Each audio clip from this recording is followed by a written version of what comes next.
Diputado nacional de Unión por la Patria y presidente del Frente Renovador. Diego, ¿qué tal? Buenas noches. ¿Cómo están? Un gusto acompañarlos. Ahora hablamos de un posicionamiento que en la representación del partido del Frente Renovador hiciste en las últimas horas. Pero acá hay una escena muy clara, ¿no? Es decir, la política en el Congreso fragmentada, con discusiones internas en torno a cómo comportarse respecto del gobierno. ¿Esto es algo bueno, principio de revelación, diría Javier Milei? ¿Quién está de qué lado? ¿O esto es algo malo, que deteriora la capacidad de la oposición eventualmente de frenar las políticas de Milei? La verdad que hay una gran atomización y eso no es bueno para la gobernabilidad. La verdad es que lo preferible sería generar una trama de consensos, de diálogo fecundo, pero esto no está de ninguna manera ni en el espíritu del Ejecutivo, ni el primer día. Desde el primer día se está generando una situación de división, de contradicción. Eso yo creo que atenta contra la convivencia. La Argentina ha tenido muchos momentos de su vida política en donde se generó un piso. El piso es la democracia, el piso es el respeto a los derechos humanos, el respeto al Estado de Derecho. Y hay algunas cosas que, por ejemplo, se plantean que nosotros no compartimos. Por ejemplo, la cuestión del presupuesto. El presupuesto no puede seguir prorrogándose de la prórroga. El presupuesto tiene que darlo el Congreso. No es razonable ni es legítimo que haya prórroga de presupuesto. Porque yo no sé qué funcionario se va a animar a firmar cualquier tipo de resolución. No, un poco lo que decía Fernando, pero al gobierno parece salirle bien eso de, bueno, tiro cualquier cosa, total. Pero nunca pasó dos veces, ¿no? No sucede. Nunca pasó que en el civil con uno del año legal pasado, sí, pero no es legal. No está dentro del derecho administrativo. Poder prórroga de prórroga. Por más que el presidente o el Ejecutivo digan, bueno, esta es la mía. Es una correlación de fuerza, eventualmente, qué vale y qué no vale, ¿no? La interpretación. Bueno, yo escuché constitucionalistas que dicen que sí, que está muy claro que si no hay presupuesto se prorroga el anterior. El anterior, pero no dos. No, pero no dice en ningún lugar, dice una o dos veces, no dice en ningún lugar. No dos veces porque empieza a resentirse todo el sistema, como está sucediendo. Ya está resentido el sistema. Hoy el gobierno administra el país con vetos y decretos de necesidad de urgencia. Claro. Y la verdad que el veto está en la Constitución. Si bien es un anacronismo, ¿no?, propio del siglo XIX, pero está en la Constitución. Sí. Ahora, las normas son para ser interpretadas de buena fe. Ahora, Diego, pero perdón, vuelvo un poco atrás. Si lo hace el gobierno es porque puede. Y si puede es porque el Congreso eventualmente encontró las maneras de convalidarle efectivamente eso. Por eso vuelvo a la pregunta. Para quienes se oponen férreamente y cohesionadamente a las políticas de Milei, esta atomización, esta fractura del radicalismo, estas cosas que pasan también con algunos legisladores del propio peronismo, ¿es bueno o es malo? ¿Es una buena noticia o es una mala noticia? Yo creo que siempre es una mala noticia la división, la contradicción, el enfrentamiento. Es justamente la posición que el Frente Renovador ha sostenido en este tiempo y que hace mucho tiempo también viene diciéndolo. La cuestión de la unidad como, yo diría, la fórmula metodológica para resolver los problemas de la Argentina. Si no hay, sobre todo desde el campo nacional, una visión de unidad, de encuentro para resolver la problemática que tiene el país hoy y para enfrentar a un ejecutivo, y lo digo democráticamente, responsablemente, para enfrentar a una política de recesión, te diría, de destrucción de la malla productiva como estamos viendo. Bueno, la verdad que siempre es una mala noticia la división y la confrontación. Por eso, como presidente del Frente Renovador, dijiste, si hay una división dentro del Partido Justicialista, nosotros nos abrimos de Unión por la Patria. ¿Este fue un poco el mensaje?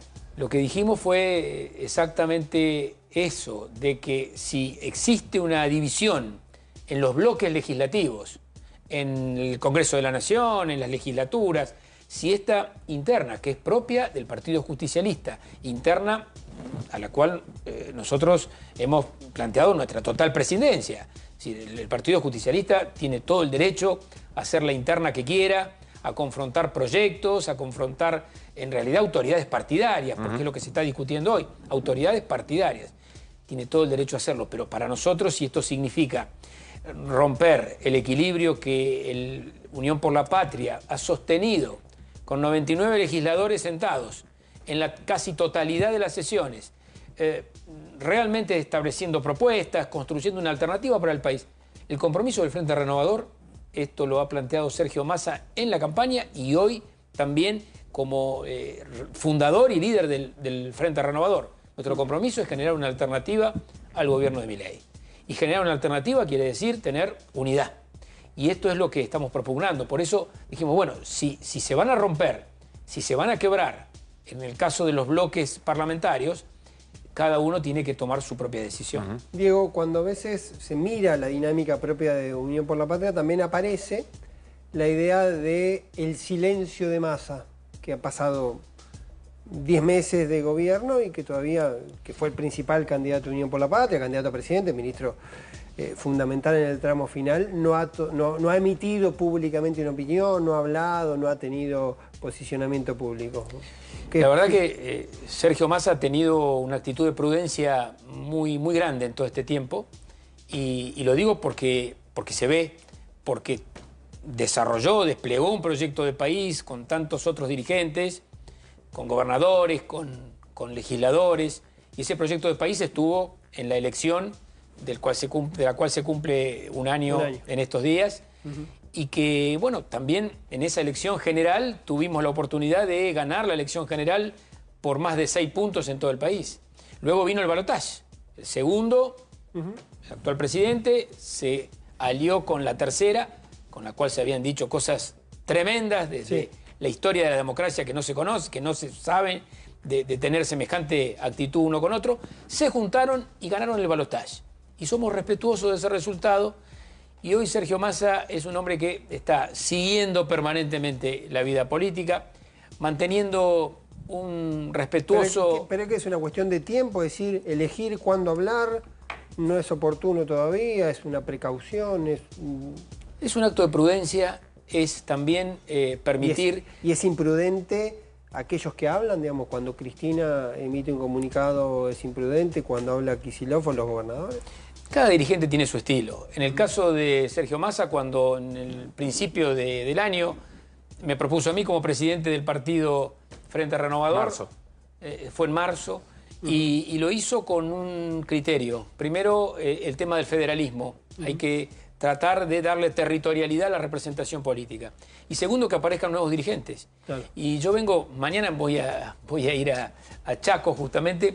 Voy por el 9º encuentro del Frente Renovador, el 9º Congreso Provincial del Frente Renovador. Lo estamos desarrollando en todo el país con ese criterio, con la prudencia, pero también haciendo un seguimiento permanente.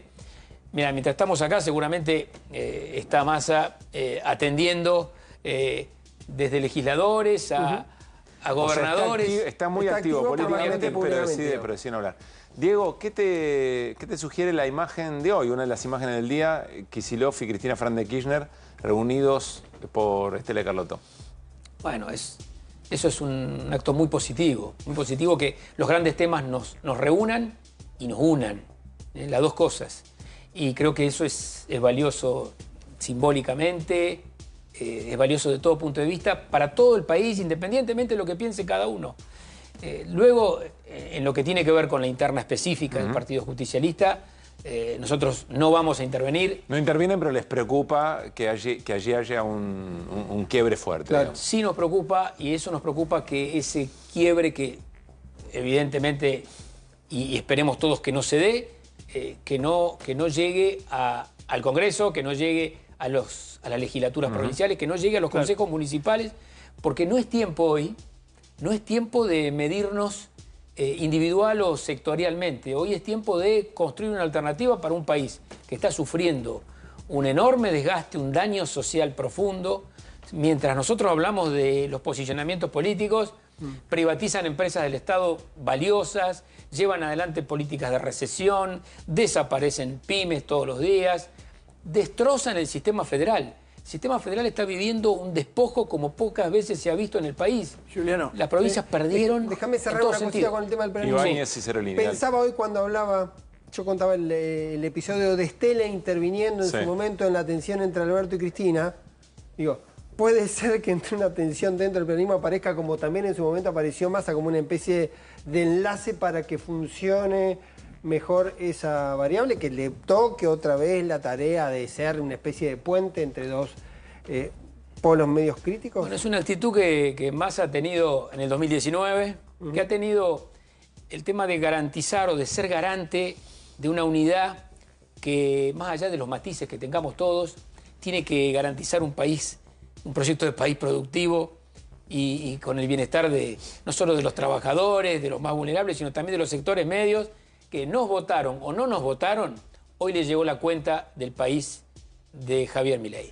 A cada uno, en cada casa, en cada familia, no hay que explicarlo, cada uno lo está viendo. Fer. Si llega a sacar de una manera, suponiendo que salga el presupuesto que a Milei no le guste y termine vetándolo, lo que creo que no hay duda es que el tercio ese para el veto lo va a seguir manteniendo, ese tercio que le impida que le rechacen los vetos. El enojo del resto, ¿permitiría en algún momento que una mayoría simple, que es más del 50%, termine rechazando el DNU original que le permite hacer todas estas barbaridades? La situación es de extrema fragilidad jurídica, política, socialmente. El DNU 70 va en una sola rueda y está en una sola rueda con una sola voluntad. Fíjense ustedes, ¿no? Una sola voluntad, que es la voluntad unipersonal del presidente, que definió el DNU, el rechazo de la Cámara de Senadores y el silencio ensordecedor de la Cámara de Diputados. Y lo digo y me hago cargo de lo que estoy planteando. Ese silencio que impide justamente que derechos fundamentales del país, de los ciudadanos, de las instituciones, hoy estén justamente en discusión. Entonces digo, nosotros estamos discutiendo también la ley que plantea esta vigencia del DNU con una sola pata. Porque la Argentina es un país bicameral. Porque es cierto que las leyes se hacen para ser interpretadas de buena fe. A nadie se le ocurrió hacer un DNU para cambiar el nombre de un centro cultural. Y esto es lo que ha pasado ahora. Hacen un DNU para cambiar un centro cultural su nombre, para cambiar de alguna manera y encubiertamente principios constitucionales, para cambiar el Código Civil, el derecho de familia, el Código Penal. No es el sentido del decreto. Es un abuso de un sistema que está en la Constitución, pero que nunca se pensó, nadie se le ocurrió que se iba a hacer así. Fuiste ministro de Transporte de la última. Imagino estás en contra de la privatización del Belgrano Cargas. Explícanos por qué es esto importante. Bueno, esto es un déjà vu. Es como entramos en el túnel del tiempo y vamos aceleradamente hacia el pasado.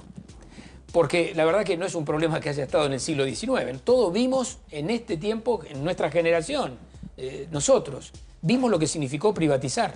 Lo que significó privatizar el sistema ferroviario y lo que significó privatizar el Belgrano Cargas. El Belgrano Cargas es el ferrocarril más federal del país. Atraviesa 13 provincias. En la gestión que nos tocó a nosotros llevar adelante, la verdad que le pusimos una inversión altísima. Es cierto que invertimos. Es cierto que el Estado allí puso recursos. Dice que es deficitario de una manera muy flagrante el gobierno. Bueno, son las cifras que da el gobierno. El 17.000%, sí. Las 60.000 millones de dólares de ajuste de las provincias. O sea, son cifras que después, al otro día, tienen que explicar que no es verdad. ¿Pero por qué es importante que lo maneje el Estado y no haga negocio un privado? Bueno, en primer lugar, es un ferrocarril federal, es una empresa testigo dentro del sistema ferroviario, porque el sistema ferroviario es mixto. Hay privatizaciones que vienen de los 90. Sí. Este ferrocarril Belgrano fue privatizado en los 90, se desmanteló, no le quedó una conexión importante. Fue un gran esfuerzo poder invertir 4.900 kilómetros de vía, hemos recuperado. En el Belgrano específicamente, 1.500 y pico kilómetros de vía. El ferrocarril Belgrano llegó a 8 millones de toneladas de carga. Es decir, logramos levantar el porcentaje de la carga ferroviaria en relación al camión y al barco. Y este ferrocarril fue el que lo hizo. Entonces, hoy volver atrás, hoy desarmar esto, hoy impedir que tenga el desarrollo que yo recuerdo el año pasado cuando estuvimos en China con CEMEC, con esta empresa china que invirtió más de 2.500 millones de dólares en ese ferrocarril, porque este ferrocarril llega a las economías regionales. ¿Qué va a pasar con la privatización? Lo de siempre, lo de siempre. Van a usar los tramos más competitivos comercialmente y después el limón en Tucumán, la piedra en Córdoba, el tabaco en Salta, las otras producciones regionales, las múltiples economías regionales que tiene la Argentina y que mutan con el litio, con la minería, y se van a quedar sin conexión, se van a quedar sin el flete. Y eso afecta a la economía provincial, a la economía regional. Es exactamente lo que alguna vez hablamos con ustedes. La mirada del gobierno es una mirada economicista ortodoxa muy de museo. Y lo digo con todo respeto, si la palabra respeto todavía se puede usar en la Argentina, ¿no? Porque acá lo que está esto fuera de todo contexto. Pero quiero decir, lo decimos, hay que mirar la externalidad positiva de lo que significa el transporte. Tiene una externalidad positiva que viene por el desarrollo de economías regionales. Así que no está en el último renglón de la planilla de Excel de esa empresa, sino que hay que agregarlo indirectamente. Hay que agregar todo lo que significa en baja de costos logísticos, en reducción de fletes, en desarrollo de las economías regionales y sobre todo en acercar al productor que está lejos del puerto, en acercarlo con el tren. Es la manera, el mundo está así. Por eso estos van a contramano de algo que el mundo ya lo tiene resuelto. Miren, cuando se le preguntó al Ejecutivo, al presidente, sobre el tema de los ferrocarriles, dijo, bueno, ojalá sean como los ferrocarriles ingleses del siglo XX, XIX. En Inglaterra los ferrocarriles también tienen inversión pública y se estatizan. Quiero decir, van a contramano. Bien. Diego, gracias por haber venido. Muchas gracias. Como siempre.